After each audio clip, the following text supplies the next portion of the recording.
আসসালামু আলাইকুম। আজকের রেসিপি চিংড়ির মালাইকারি। তো চিংড়ি মাছের মালাইকারি বানানোর জন্য এখানে আমি 3টে গলদা চিংড়ি মাছ নিয়েছি, কেটে ধুয়ে খুব ভালো করে পানি ঝরিয়ে এখানে নিয়েছি, আর দাঁড়গুলোও নিয়ে নিয়েছি আমি এখানে। এখন লবণ, হলুদ এবং কাশ্মীরি লঙ্কা খুব ভালো করে এই চিংড়ি মাছের গায়ে আমি মাখিয়ে নেব। সব সাইডটাই খুব ভালো করে মাখিয়ে আমি 10 মিনিট এটা রেস্টে রেখে দেব। এখন দিয়ে দিচ্ছি সর্ষের তেল। তেলটা গরম হয়ে গেছে, এখন দিয়ে দিচ্ছি একে একে চিংড়ি মাছগুলো।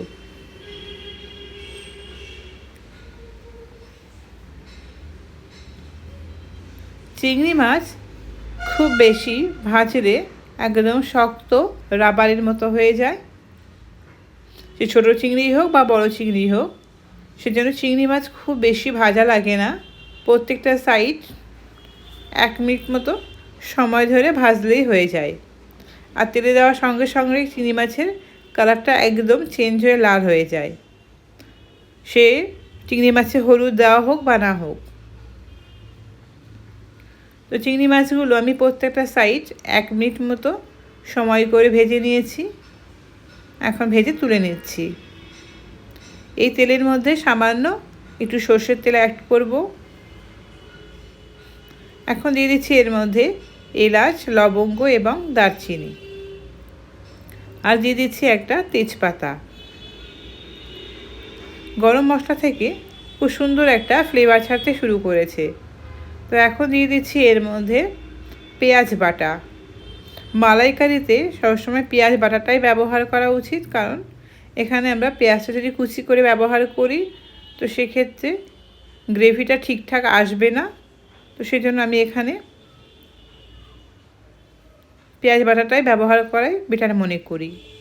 আর দিয়ে দিচ্ছি এখানে আদা বাটা। পেঁয়াজ এবং আদা বাটাটা দিয়ে কিছুক্ষণ ভেজে নিলাম। এখন দিয়ে দিলাম এখানে নারকেলের দুধ। আমি নারকেলটাকে ছোটো ছোটো করে পিস করে কেটে ব্লেন্ডারের মধ্যে পানি দিয়ে দিয়ে আমি নারকেলের দুধটা বার করে নিয়েছি। অর্থাৎ ব্লেন্ডারের মধ্যে আমি নারকেলটাকে পেস্ট করে তবে গরম পানি দিয়ে এটা আমি দুধ করে নিয়েছি। এখন দিয়ে দিলাম লবণ, হলুদ, গরম মশলার গুঁড়ো, কাশ্মীরি লাল লঙ্কার গুঁড়ো আর সামান্য একটু ধনের গুঁড়ো। এই মশলাগুলো দিয়ে খুব ভালো করে একটু মিক্স করে নেব।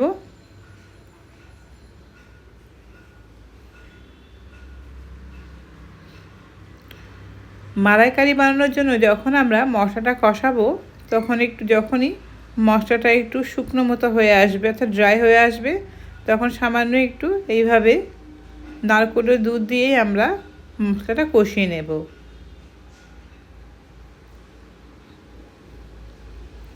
এখন ঢাকনা দিয়ে ঢেকে মশলাটা আরও কিছুক্ষণ কষিয়ে নেব।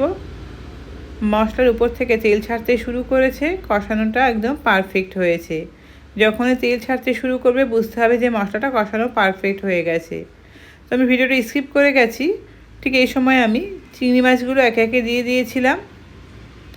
দিয়ে এভাবে ঠিক একটু কিছুক্ষণ 1-2 মিনিট কষিয়ে নেব চিংড়ি মাছটা দিয়ে। কষানোর পরে আমি নারকেলের দুধটা দিয়ে দিয়েছি, দিয়ে খুব ভালো করে আমি নেড়ে চেড়ে দিলাম এবং সব মশলাগুলো আমি এক জায়গায় করে দিয়েছি। দিয়ে ঢাকনা দিয়ে ঢেকে এটা মিডিয়াম ফ্লেমে কিছুক্ষণ রান্না করব। এখন দিয়ে দিচ্ছি 2টো চেরা কাঁচা লঙ্কা ফ্লেভারের জন্য। তো তৈরি হয়ে গেছে চিংড়ি মাছের মালাইকারি। আমি গ্যাসের ফ্লেমটা অফ করে প্লেটে সার্ভ করে দেখালাম। রেসিপিটা কেমন হলো কমেন্টে অবশ্যই জানাবেন।